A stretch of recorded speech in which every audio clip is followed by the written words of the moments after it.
Hi, everyone, and welcome to Eat the Rainbow Discovered Balanced Eating. My name is Claudia Zerlini, and I'm a senior coordinator with the Education Institute here at HSS. We're so pleased to have you at this program today. I'm pleased to introduce our speaker, Laura Jabovsky, who is a pediatric nutritionist at Hospital for Special Surgery, and she is our nutritionist for the SNEAKER, or Super Nutrition Education for All Kids to Eat Right program here at HSS. So without further ado, I will let Laura take it away. Thank you, Claudia. I appreciate it. So today we're going to talk about healthy eating for the pediatric population. So if we could just have the first slide up.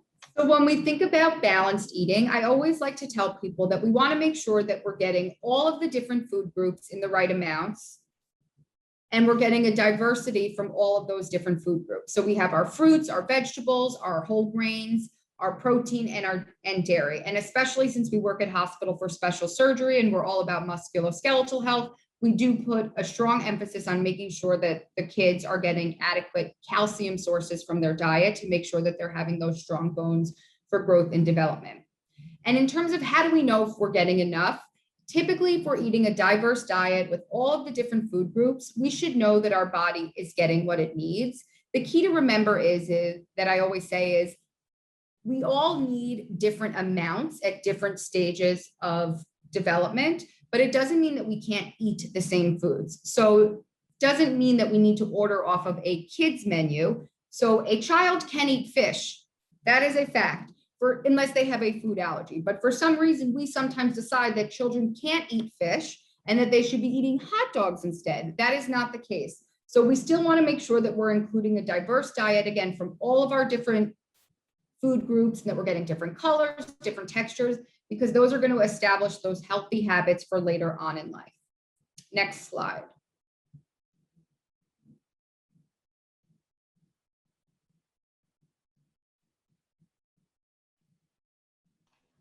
Coming, hold on. That was great. In terms of talking to kids about food, sometimes the idea of saying, eat this because it's healthy doesn't always work, especially when a child may not understand what healthy means to them. So it's important to put it in terms that they understand. So let's say that they have a cut. You can say, well, eating the yellow foods and blue foods and green foods will help your cut heal. Or if a child has glasses, well, we want to make sure that even if they don't have glasses, making sure that we're including our orange food groups helps to make sure that we can see well in the daytime and at nighttime. So again, it's important. And again, this might change as they get older, as I talk about in the next slide. You're going to want to cater your message as your children age so that they can remember those important lessons and take them into adulthood. We know as adults, at least we hope at this point, that we know what a healthy diet looks like. Whether we're doing it or not, that's a different thing. But we know that we should be including fruits and vegetables in our diet. We know that we need a certain amount of protein. We know that we need healthy fats. We know that we shouldn't be eating the excess amounts of chips and cookies and cakes. But again, it's about making sure that our message is on point so that we can establish those healthy habits so that they know those things later in life. So here I just wanted to include, so that you had as a reference, how we look at the different fruits and vegetables and the different color groups and some of the benefits that they may have. So a fun game that I often would play with my niece or my nephew in the car would be, let's think of all the foods in the red that are red. And it doesn't necessarily have to be a fruit or a vegetable, but sometimes you can do it that way and say, let's think of all the purple fruits and which purple fruits that we'll eat. And this way, then you could say, oh, well, did you know that purple fruits actually help you as you get older and strong so that you can be stronger? Or it helps to make sure that you have a good memory so that we can keep playing this game. So again, it's all about trying to find fun ways to connect with kids at the different stages of their lifespan. I always think it's important to talk about access and affordability because often sometimes that I hear is, I can't eat this way because it's more expensive. And I know that sometimes that may seem like the case, but if you actually dig deeper, it actually isn't always true. So if you shop at your local farmers markets, you can actually get really great deals on fruits and vegetables because they're taking out the middleman so that you don't have to pay that price increase. In addition, it's a great way because you get to know the local vendors And then they can tell you this was just picked out of the ground yesterday or where it came from. And that's sometimes really fun for kids to see that and to get engaged that way in terms of the foods that they're eating and where it comes from. They also accept at these local farmers markets the EBT and SNAP cards. So that's a huge benefit in that sense. The other thing is that it helps you because you're buying the produce in season. And so typically those will have more flavor and that they're maybe more affordable because you're not necessarily buying them from an area in the world where it's grown and that they're being imported in.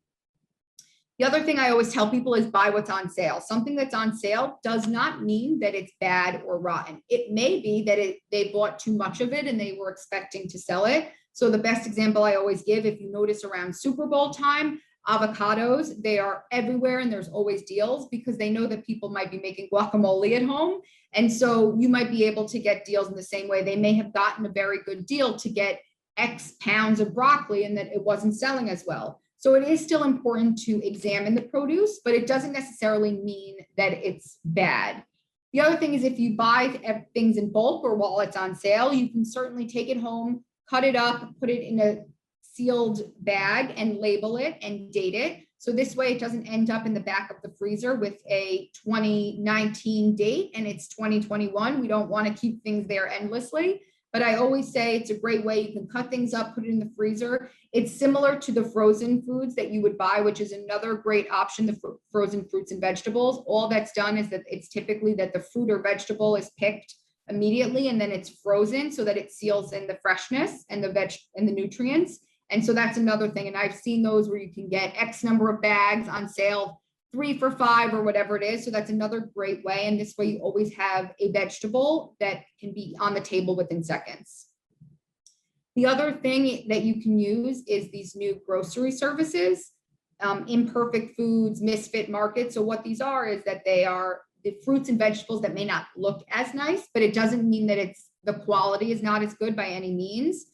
Typically we buy with our eyes. So when we see an apple that has a dent or a third little thing on top, we might think, oh, there's something wrong with it, when that's not the case. The nutritional quality is still excellent. And so you can get those foods, which typically will lower the cost. And they also have discounts and coupons to make it more affordable as well. So that's another thing that you can look at online.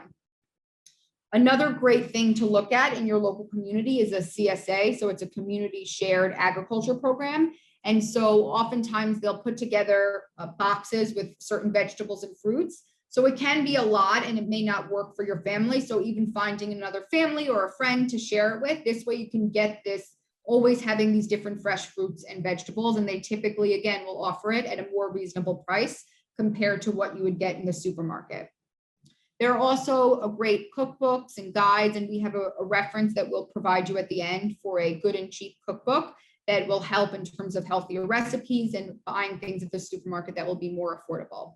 And as I mentioned previously, buying in bulk is a great way to save money, and then you can freeze it or make dishes and put those in the freezer. But this way you never have to worry about not having something in the freezer. The same way also with the frozen items, as I mentioned, it's a great something to keep in your freezer at all times. You can stick it in the microwave. You can quickly put a little nonstick spray or olive oil in the pan to stir it up with a protein, and it can make for a really easy, quick weeknight dinner. Next slide. So for me, of course, I always say the best way to get kids to want to make healthier choices is to get the kids involved. And so I wanted to just give you some fun ideas. You can do different color weeks, and maybe we focus this week on orange fruits and vegetables. Next week we do green, or even I say, let's all come together as a family and we can all come up with a different vegetable of the week. And then you go to the supermarket and you can buy it together. And maybe that week we try it on the plate each day, or we try a different recipe with broccoli or zucchini, but just kind of a fun way, and getting them engaged will help them want to eat those foods. Another way that typically always works, not always, but it's a fun thing, is to just get fun plates and cups and utensils to make mealtime fun. Sometimes putting a fun straw into a cup can make a big difference if a kid will drink its water. Just some fun ways so that they feel engaged and that it seems that eating and eating healthy, it doesn't have to be a bore. You can still have fun with different things. The other thing is sometimes playing around with different shapes can be helpful. So you can cut the carrots in a stick. For some reason, anything in a stick form, even in sandwiches, there's something fun about that. That's why kids like chicken fingers. So you can make chicken at home and put them in little strips. It might help them in terms because it's fun, it's bite-sized, they can put it in their mouths. So sometimes it's as easy as just changing the shape in which we're doing things. So if you think about it, sweet potato fries, they're in strips. You can do them in coins and bake them in the oven. So there are always fun ways that we can think about foods in different ways. I also, fruit and vegetable bingo is another fun one that you can play. And again, at the end, you can think of a healthy, inexpensive prize, even if it's, I always like to say, we don't want to use food as reward. So even quality time with mom or dad, or a special 15-minute activity that you can do with just one kid. This way they like that they win special private time is always a fun way, as well as a good prize to offer. Next slide. So this is important. I have to remind my adult patients of this as well. But when we are, typically it takes us 10 to 15 times to decide if we actually like something. So if you think about back when our children are first introduced to solid foods, they may make a yucky face if they are exposed to something, but we typically don't stop. We will continue to offer it multiple times to make sure that they're eating it. And the same goes as they get older as well. We don't want to force them by any means, because that could go in the opposite direction where they then don't ever want to touch that food. But we can certainly keep putting it on their plates and encourage them. And again, try it in different sauces, or tried in different shapes, as I mentioned before, and just keep offering it and encouraging it. Because the more times that we expose the child, the more likely that they may start to try it.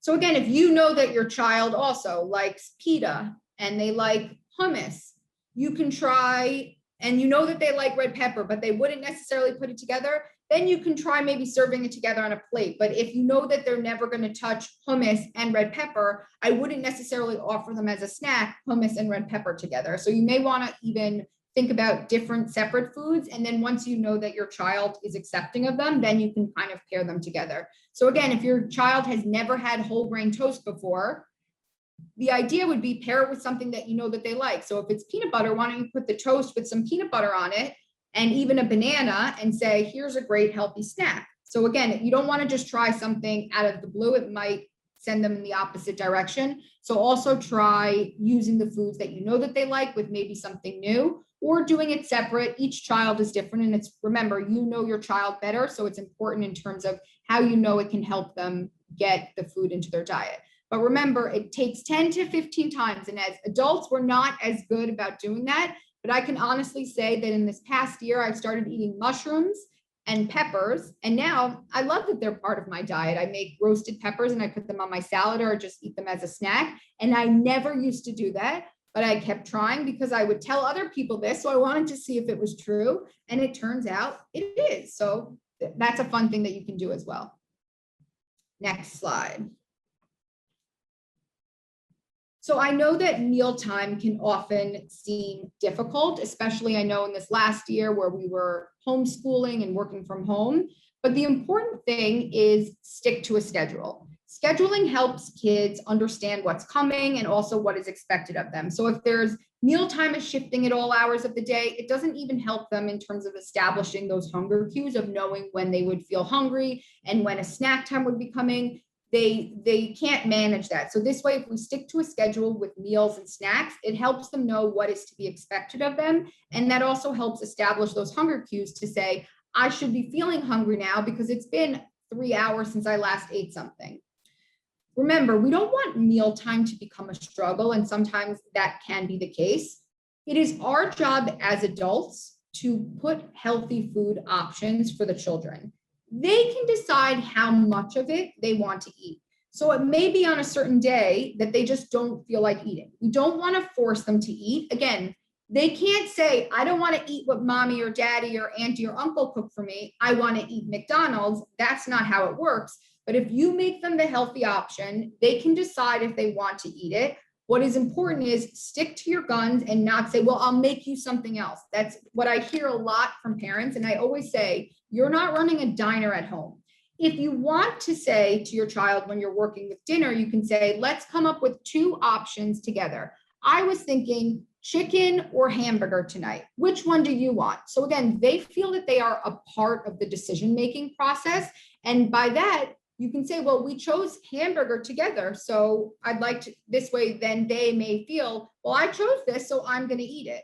So again, it's, you get to decide of the options that you want, but you can include them in that decision-making process so that they feel that they do have some choice. Because again, if you left it up to a child, what would you like for dinner? The answer is likely pizza, chicken nuggets, or ice cream every night. And we know that we can't serve that.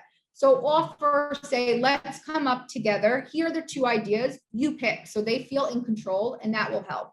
But again, the last thing that we want is force feeding. 2 more bites, 3 more bites before you can get up. Again, the child will remember those things later on, and it could lead to them never wanting to eat broccoli again, because they will always come back to, I was forced to sit at the table. I wasn't allowed to get up until I ate all of the broccoli. And so those things stick with us as we age and can inhibit us from eating those foods later on in life. So remember, allow them to tell you how hungry they are. That's okay. But it's your job to provide the healthy options. It's their job to eat the options that you provide, not to go off on all these different things. Well, I'll make you this because you didn't eat this. If they are not hungry to eat what's on the table, then they're not hungry, but it doesn't mean that they can be hungry to eat something else. And so that's a really important rule that I always make sure that I help my parents enforce, because otherwise the kids will always try to get from you the chicken fingers or the pizza, and they will, and then that will become the habit of, well, I did this, so I should be able to get this. So the other idea is always make sure that there's one food that your child likes to eat. And I don't want this to be French fries or ice cream, but if you know that they'll eat broccoli, make sure that there's broccoli. If they're never going to eat peppers, you can have peppers, but make sure you have broccoli as well, and say, this way, again, the option is there for them to try it, but it's not a forced situation. And again, as I mentioned before, stick to the meal provided. You can be empathetic and say, I understand that you don't want to eat, but don't start saying, I'll make you this, I'll make you this. We're all guilty of it. I've been guilty of it myself. I don't want you to think that it's bad, but it's just a habit that is not encouraged, because again, that one time it may be okay, but what they're going to build on that, and they're going to use that later to get what they want. And we don't want to serve chicken fingers every night. We want to make sure, as I mentioned earlier, that we're getting a diverse diet with all the different nutrients. If your child will only eat chicken or will only eat certain things, again, that may be something that you want to bring up to your pediatrician in terms of what else can I do, and to make sure maybe you do need to see a dietitian to make sure that there aren't other areas that is lacking in your child's diet that could be preventing them from meeting those growth milestones that we talked about earlier. Next slide. So as I mentioned previously, I want to give you some references just to have. And so if you go to the second link, the cookbook, that's a great free PDF that you can download with recipes and those foods available in the supermarket or at the farmer's market. But hopefully you can use your cooking. And again, I included a link to the farmer's market, so you can be able to find a farmer's market that's local to you. And we had mentioned those community agriculture boxes. And so you might be able to find one that's near you, or a family member, if depending on the size of the box, that would work for you and your family. So I hope this helped in terms of getting through some healthy eating ideas that you can incorporate with your family. And remember, if at first it doesn't succeed, try again. Just stay at it, and healthy habits will form. Amazing, Laura. Thank you so much for sharing this incredible information today. I sure learned a lot, and I hope you all did too. If you have any questions or would like to learn more, please feel free to visit us at hss.edu, and we hope to see you all soon.